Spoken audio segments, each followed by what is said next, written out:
하나님의 말씀은 히브리서 11장입니다. 히브리서 11장 13절에서 16절 365페이지에 있습니다. 365 히브리서 11장 13절에서 16절 이 사람들은 다 믿음을 따라 죽었으며 약속을 받지 못하였으되 그것들을 멀리서 보고 환영하며 또 땅에서는 외국인과 나그네임을 증언하였으니 그들이 이같이 말하는 것은 자기들이 본향 찾는 자임을 나타냄이라.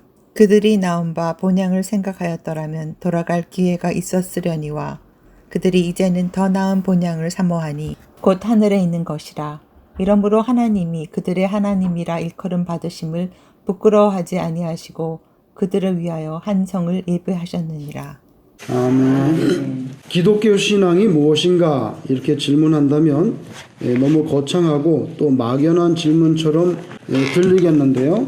그런데 오늘 봉독한 이 말씀에 비추어서 대답한다고 하면 기독교 신앙이 무엇이냐? 기독교 신앙은 우리가 지금 살고 있는 이 세상, 우리가 살고 있는 이 세상이 우리의 홈이 아니다.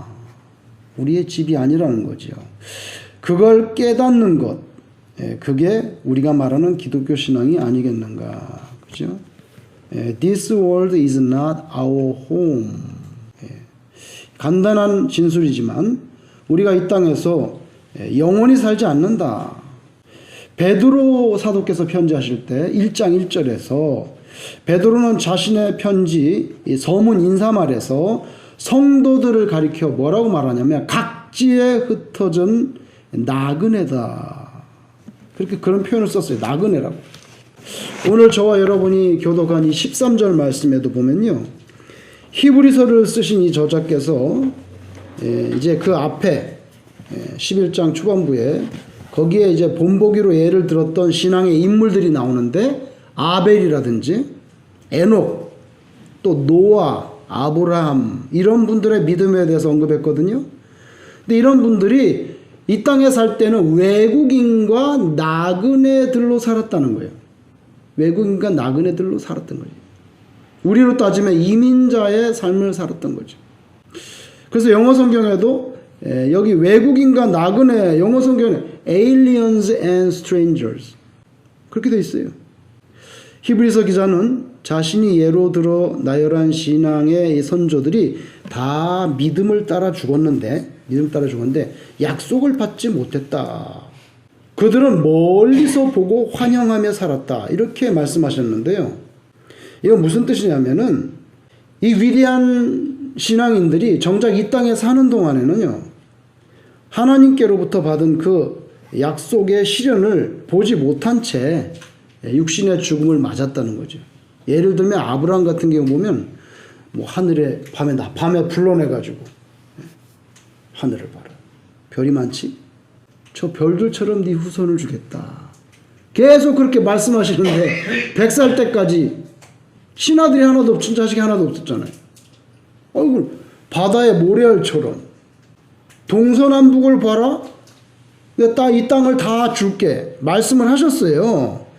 그런데 그 약속하신 것들 실제로는 받지 못하고 육신의 죽음을 맞았다는 거죠. 그죠? 그래서 오늘 본문에 멀리서 바라보고 그건 아브라함에 약속하셨던 말씀은 뭐 400년 그리고 이 수백 년의 세월이 지난 다음에 이루어졌잖아요. 그래서 멀리서 바라보고 약속이 이루어질 것을 멀리서 바라보고 환영하면서 믿음을 가지고 죽었다는 거예요. 오늘 14절에는 이런 인생들이야말로 본향을 찾는 인생들이다. 진짜 고향이 어디냐는 거예요. 15절에 보면 만일 그들이 하나님의 나라 본향을 생각하지 못하고 자신들의 이 땅에서의 고향을 그리워했다면 거기로 돌아갈 수도 있었을 것이다. 아브라함이 믿음을 끝까지 따라가지 못했다면 그냥 너무 힘드니까 원래 자기가 살던 편한 곳 하란이라든지 갈대아 우르로 돌아가면 거기 다 아는 사람이고 말도 다 통하고 너무 익숙한 거기로 돌아갈 수도 있었겠지만 그러지 않았다는 거예요. 그러지 않았다는 거예요. 대신에 오늘 성경에 보면요. 더 나은 본향 이렇게 말했죠. 그죠? 더 나은 본향. 그렇게 말했어요. 더 나은 본향을 앙망했다. 영어 성경에도 그냥 간단하게 better country 이렇게 됐어요. better country. 더 좋은 나라. 하나님의 나라죠. 16절에 하늘에 있는 나라. 그리고 하나님께서는 바로 그러한 신자들, 그렇게 믿음을 따라서 끝까지 살았던 그런 신자들의 하나님이라고 불리우는 것 전혀 부끄러워하지 않으시고, 그런 사람들을 위해서 한 성을 예배해 놓으셨다는 거예요. 한 성. A city for them. 그들을 위해서 city를 예배해 놨다. 요한계시록은 뭡니까? 하늘에서 내려오는 새 예루살렘.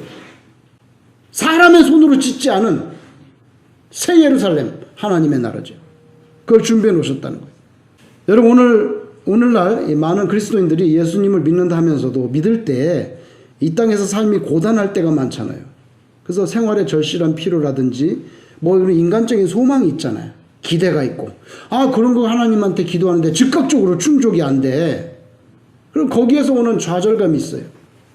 또 때로는 세상 사람들과 나를 자꾸 비교할 수가 있기 때문에 거기에서 본의 아니게 이 패배의식을 느낄 수도 있습니다. 그럼 마음이 조급해지기도 하고, 더러는요 극단적으로 신앙의 세계를 떠나가기도 합니다. 다른 사람은 몰라도 내 자신의 삶에서만큼은 고통이 예외적이어야 되는데 그렇게 잠재의식 가운데 믿고 있는 거예요. 다른 사람보다 왜 나한테는 고통이 오면 안 되지? 내가 얼마나 예수님을 열심히 믿었는데, 얼마나 주를 위해서 헌신했는데. 다른 사람은 모르겠어, 나는. 근데 나한테는 그런 서퍼링, 그런 고난 오면 안 되지. 그러다가 약간의 그런 고난이 발생하면 바로 why me? 왜 나한테 그러는 거예요, 하나님?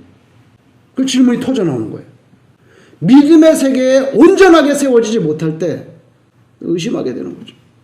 사람이니까. 나를 안 사랑하시나 봐. 회의가 들기도 하고. 그래서 오늘 본문 말씀을 통해서 참 신앙, 여러분 오늘 간단히 말해서 그 예수 믿는 사람으로서의 정체성이 있잖아요.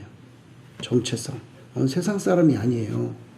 세상 사람이 아니에요. 그러니까 세상 사람들이 추구하는 거 똑같이 추구하고, 세상 사람들이 기대하는 거 똑같이 기대하고, 세상 사람들이 섭섭해하는 거 똑같이 섭섭해하고. 그건 이상한 거지요. 교회만 다니는 거지 예수 믿는 사람이라 보기 어려운 거죠. 여기 우리 홈 아니라고, 이 세상. 우리 홈은 저 위에 있어요. 그래서 예수 믿는 사람으로서의 정체성, 그리고 우리가 한동안 여기서 살아야 되니까 산속에 들어갈 수는 없잖아요. 나중에 아주 상황이 극단적으로 되면 살레미시 농장으로 가겠지만 아직까지는 우리가 여기서 버티고 있으니까 여러분, 이 땅, 이 세속적인 세상에 대한 우리의 그런 경계적인 가치관이 필요합니다. 살고는 있지만. 그래서 오늘 이 두 가지에 대해서 말씀드려 보려고 그래요. 예수 믿는 사람으로서의 정체성이 뭐냐? 우리가 이 땅에 사는 동안에 이 세상, 우리가 바라보는 이 주변의 환경에 대한 가치관이 어떠해야 되느냐? 정체성과 가치관. 여러분, 지난주에 우리가 일제로부터 독립기념한 8.15였잖아요. 그죠? 8.15. 근데 공교롭게도 우리는 8.15 독립기념일인데 똑같은 8.15에 아프간 정부는 탈레반의 수도를 내주고 항복을 선언했어. 그래서 이제 여러분, 2021년 8.15는 영원히 아프간의 패망이야. 나중에 또 다시 어떻게 될지는 모르겠지만은 카불은 생지옥입니다. 여러분 매스컴 통해서 보셨죠? 내 자식만이라도 좀 데려가 달라고. 애가 1살이나 됐을까? 피덩이인데 피덩이를 던져 이렇게. 카불 공항에 그 담장에 경계에 서고 있는 영국 병사들이 쭉 서 있는데 이걸 던지는 거예요. 얘라도 그쪽으로 가서 비행기 실어달라고. 애를 던지니까 얼마나 영국 군인들이 황당해요. 그거 안 받을 수도 없고 그러니까 아주 이건 죽기 살기야. 그거 안 받을 수도, 사람이 던지면 어떻게 받게 되잖아요. 애를 던지는 거예요. 받기도 하고 때로는 떨어지기도 하는데 담벼락 위에 거기 철조망이 있거든. 그 위에 애가 떨어졌어. 부르카를 하면 머리끝부터 발끝까지 하나도 보이지 않는 거. 그 옷을 입지 않았다고 현장에서 총을 쏴서 여자가 죽었죠. 총 맞아서 땅에 피가 다 쏟아지고 죽었어요. 무슨 고대 사회도 아니고 애들을 채찍으로 때려. 이런 야만적인 인권 유린이 아주 지독한 수준입니다. 여러분 그 항복했던 8.15에 카불 한 여대생이 집으로 가야 될 거 아니에요.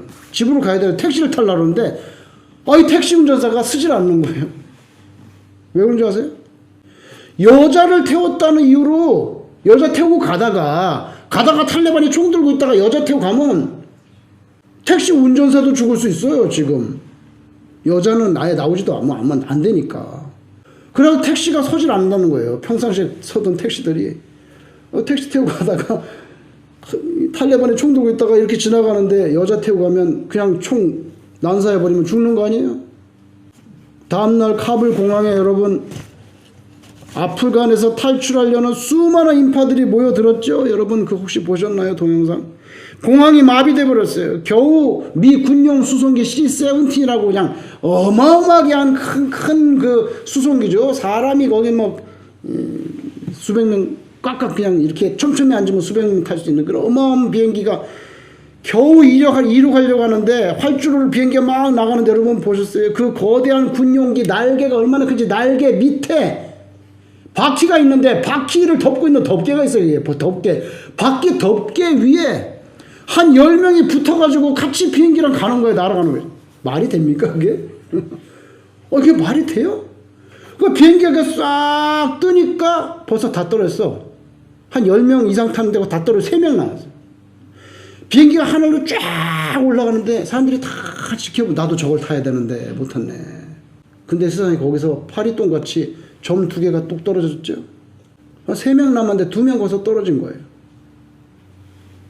그 비행기가 카불에서 떠서 카타르 공항에 도착해가지고 비행기가 딱 서서 내려서 딱 보니까 비행기 바퀴 사이에 시신 하나가 껴서 사망한 채로 죽음이 그가 거기 탔던 마지막 사람이에요.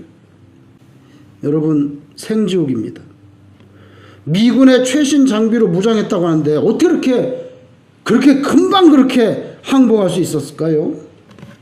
저는 아프간 지도부의 분열과 부패 때문에 부정 때문에 대통령 선거도 다 부정을 했더라고. 저는 몰랐는데 다 부정을 했고 세상에 10개월 동안 지금 8.15에 서는데 10개월 동안 국방부 장관 임명을 안 했어. 국방부 장관이 없는 그런 군대가 왜 임명 안 한 줄 아세요? 자기가 직접 권력 다툼 때문에 자기가 직접 장악하려고 국방부 장관은 임명을 안 했어요.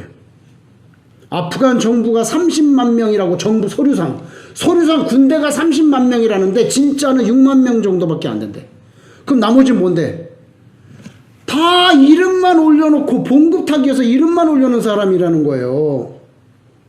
그래가지고 장교가 자기 부하가 몇 명인지를 모른대. 왜냐면 아니 장부상 봉급 나가는 게 30만 명인데 실제로는 한 6만 명밖에 진짜 군인은 6만 명밖에 없다는 진술이 나왔어. 이런 군대니 무슨 탈레반하고 싸우고 자시고 할 것도 없어요. 미군이 철군하겠다 딱 발표하니까 탈레반은 아싸 하면서 다 모여라 바로 동력을 결집하는데 아프간 미군이 철군한다니까 탈레반은 싹 모이는데 아프간 정부군 안에서는요 야 우리가 뭐 탈레반하고 싸워야 되냐?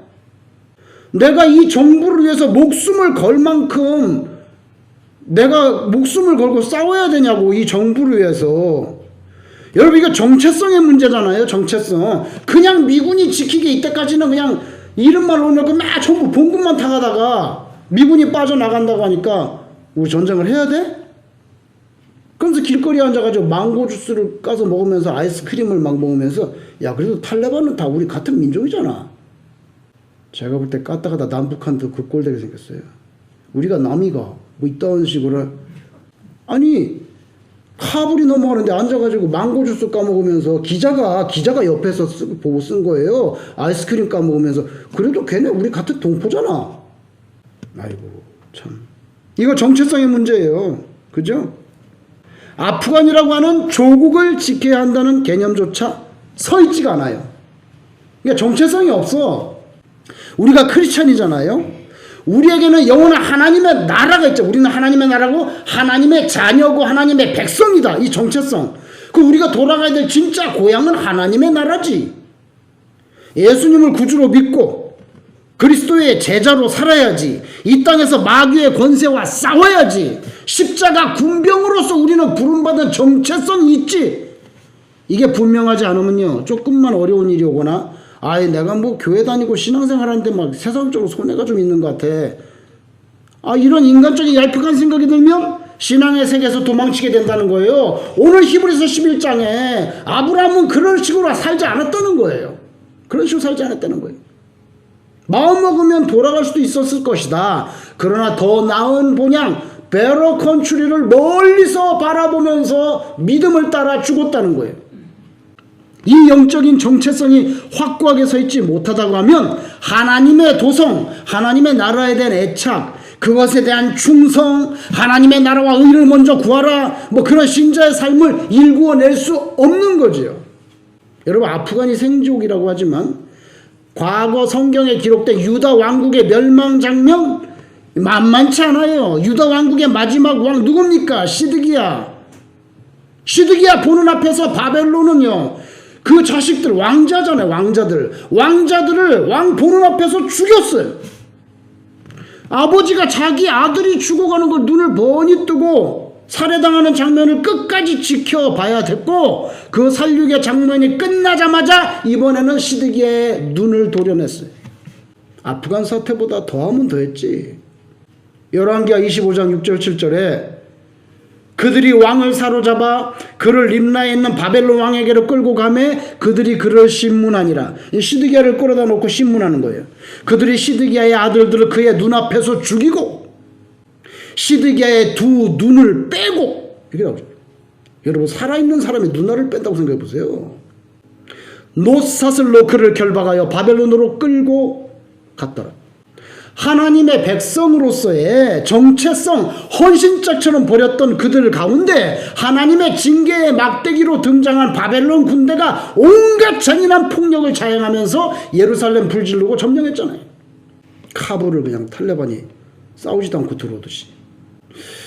여러분, 이번에 아프간 사태를 보면서 우리 크리스찬으로서의 정체성을 생각해 보는 거예요. 우리는 하나님의 나라를 위해서 십자가 군병으로 마귀와 싸우고 하나님의 나라와 의를 먼저 구하고 뭐 이런 정체성이 있냐? 또 한 가지 생각하는 게 뭐냐면요, 가치관이에요. 이 가치관은 그 아프간 지도부의 사치와 허영 이런 거 보면요, 이거 정체성만 없는 게 아니라 가치관도 완전히 땅바닥이더라고요. 탈레반 군인이 들어가가지고 이제 아무데나 막 들어가는 거예요. 이제 무법천지니까. 근데 부통령 집에 들어갔어요. 대저택에. 다 도망갔죠. 아무도 없어요. 그 부통령도 도망갔고 거기서 시중들도 메이들도 다 도망갔고 아무도 통통 비어있는 집이에요. 부통령 사저에 들어갔는데 보니까 탁자에서 의자까지 전부 황금빛으로 찬란한 모습이에요.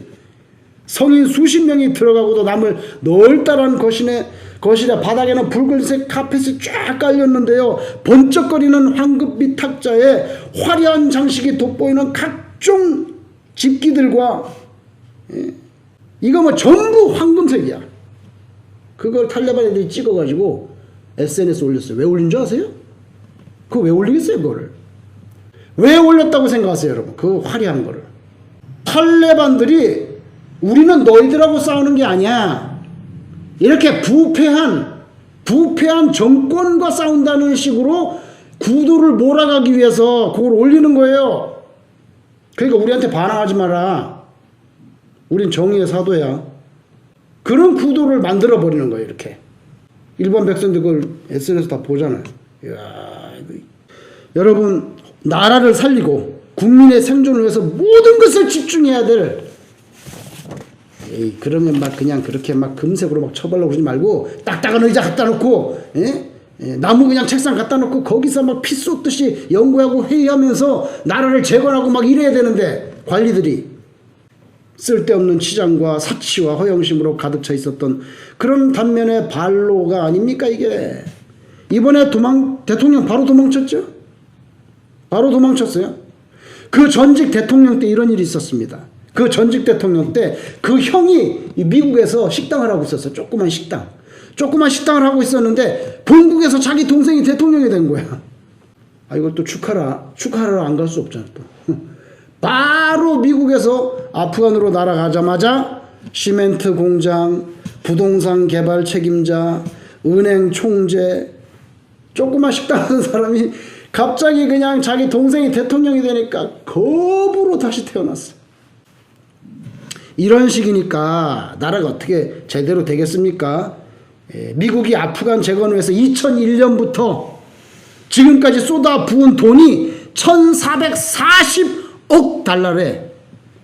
근데 누가 조사한 거 보니까 이걸 갖다가 시대에 그거 인플레이션한 거 다 환산해봐도 2차 세계대전 이후에 소유럽 세계 재건을 위해서 쏟아 부은 돈보다 이게 더 많다는 거예요. 이 어마어마한 돈 다 어디로 갔냐는 거죠. 국가 재건을 위해서 쓰이지 않고 권력층이 사치와 착복으로 다 먹어버렸어요. 이번 대통령 말고 그 전직 대통령 형은 조사를 해보니까 그냥 잠깐에 그 190억 달러가 사라져, 정부상에 사라져. 어디로 갔냐 이거 몰라 나는. 근데 처벌도 안 받았더라고. 다 주머니로 들어간 거예요. 190억 달러가 주머니로 들어갔어요. 여러분 지금도 아프간 시골은요 전기가 안 들어온대. 수도가 안 들어오고. 전기 수도 안 들어오니까 부지기수라는 거예요.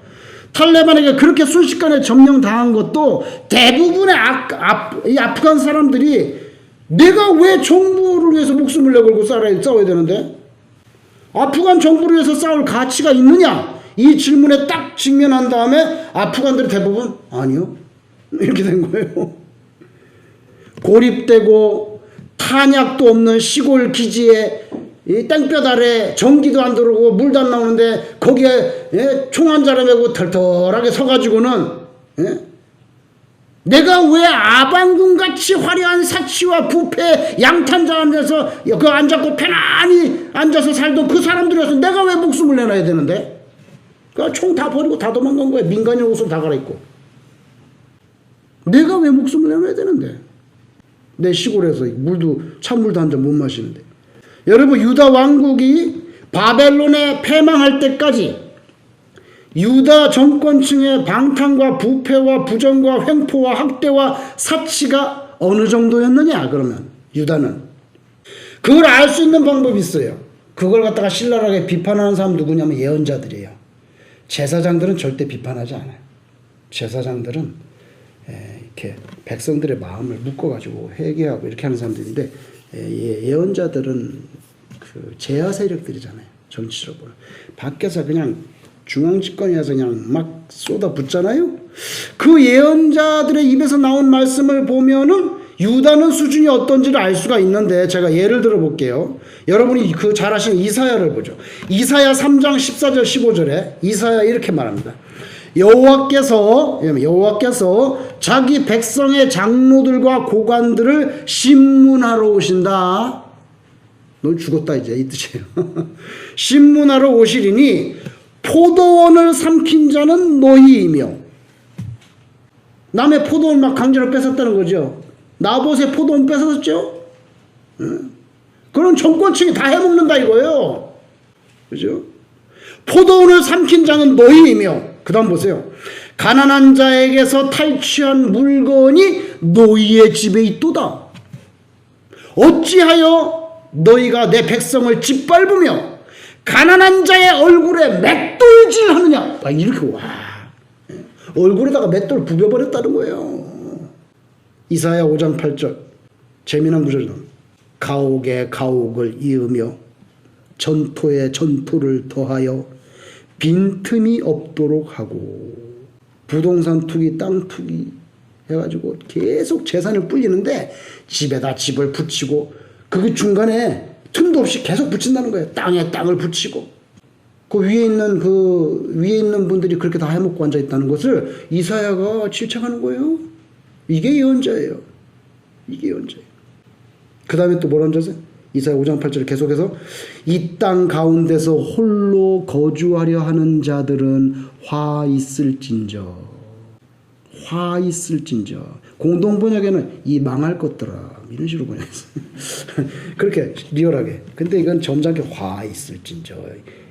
저주를 받아라 뭐 이런 거죠 이게 사실은. 그래서 이 땅 가운데서 홀로 거주하려 하는 자들은 화 있을지. 백성은 피폐한데 권력 가지고 불을 움켜쥔 자들은 마치 유아 독존 자기들만 사는 세상인 듯이 백성과 이웃에 대한 배려는 전혀 찾아볼 수도 없고 이사야 5장 11절 12절 계속됩니다. 아침에 일찍 일어나 국민들을 위하여 땀 흘리고 이게 아니에요. 아침에 일찍 일어나 독주를 마시며 아침부터 웬 술을 퍼먹는지 아침에 일찍 일어나 독주를 마시며 밤이 깊도록 포도주에 취하는 자들은 화 있을진저 흥청망청 부어라 마셔라. 그러면서요 그들이 연회에는 수금과 비파와 소고와 피리와 포도주를 갖추었어도 여호와께서 행하시는 일에 관심을 두지 아니하며 흥겹게 살기만 치중하고 하나님의 일 신령한 주의 일에 대해서는 도무지 관심조차 없고 이런 뜻이죠. 이사야 5장 23절 이사야가 또 지적을 합니다. 그들은 뇌물을 받아먹는 걸 지적하는 거예요. 뇌물로 말미암아 악인을 의롭다 하고 악인을 의롭다 그러면 어떻게 해? 뇌물 받아먹고 그러는 거예요. 의인에게서 그 공의를 빼앗는도다. 뒤집어진 거예요. 이게 악한 사람 보고 의롭다 그러고. 또 하나님 앞에서 지키는 절기 우리 따지면 뭐 부활절, 추수감사절 뭐 그런 것처럼 유월절, 맥추절 이런 거 다 집어치워. 싫다 이거예요. 하나님께서. 그죠? 절기 성회로 모이는 거 번제, 소제, 화목제 다 안 받겠다. 찬송도 부르지 마. 성경에 그렇게 돼 있더라고요.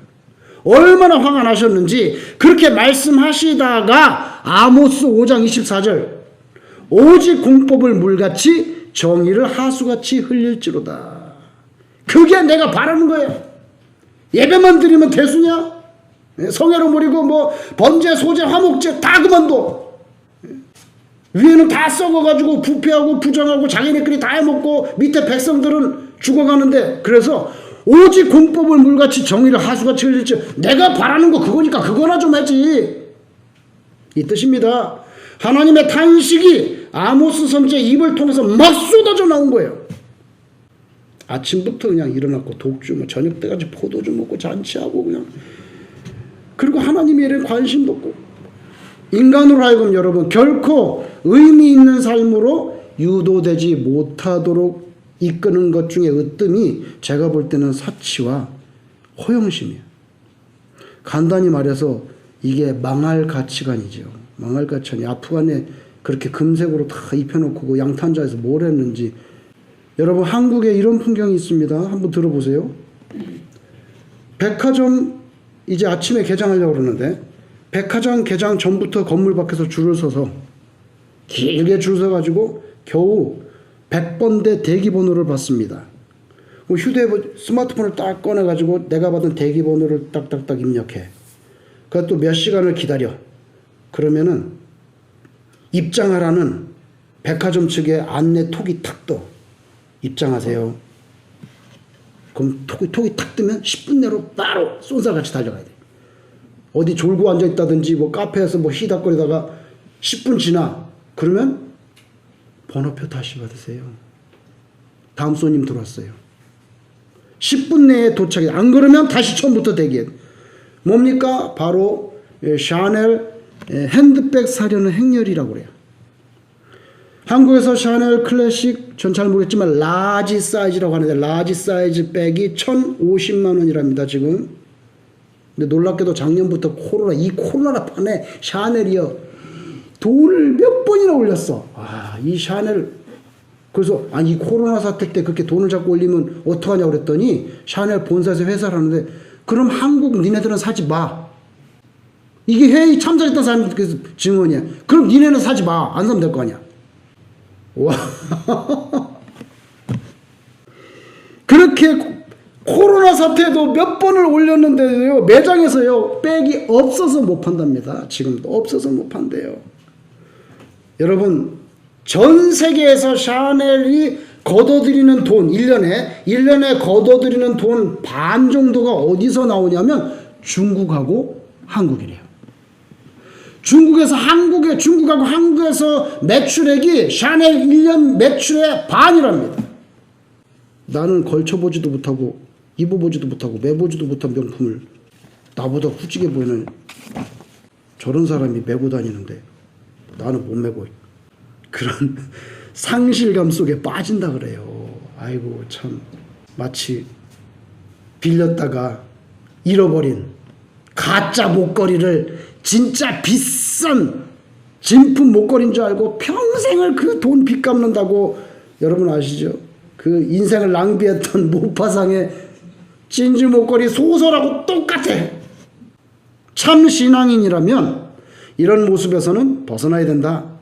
탁자와 의자의 이리까지 모두 황금빛으로 찬란하게 꾸며놓은 아프간 지도부 지금 다 사라졌잖아요. 오늘 본문의 말씀에서 교훈하듯이 장래에 하나님의 나라 천국 시민권자로 사는 것을 바라보는 이에게 이 땅에서 그런 사치스러운 명품이라는 거, 그게 그렇게 간절하게 느껴지지 않는 것이 정상이라는 거죠.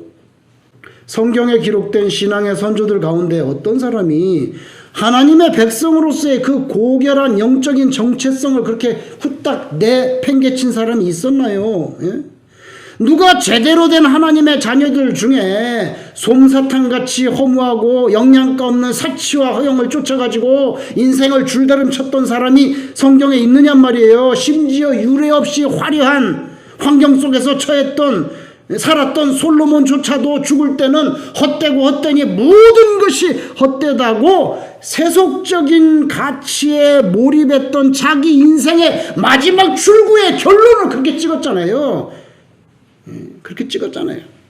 여러분, 참신자는 유한한 거, 세속적인 거, 그게 아니고 영원하고 신령한 세계를 바라봐야 될 줄로 믿습니다. 그것으로 전진해가는 순례자로서의 영적인 자존심이 있잖아요. 영적인 자존심. 나 예수 믿는 사람인데.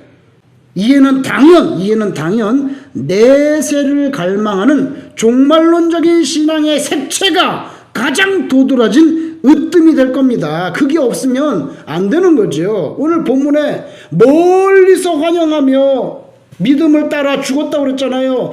내세를 바라보지 못하는 이들은 한마디로 어리석은 인생일 뿐입니다. 오늘 본문의 신앙의 선조들 하나같이 허무한 이 땅에 눈을 꽂지 않고 영원한 하나님의 나라, 믿음의 세계를 앙망하면서 질주했죠. 그러다가 결국에는 하나님의 품으로 쏙 들어갔잖아요. 저와 여러분도 그렇게 살 수 있는 복된 인생이 되기를 주님 이름으로 축원합니다. 기도하겠습니다.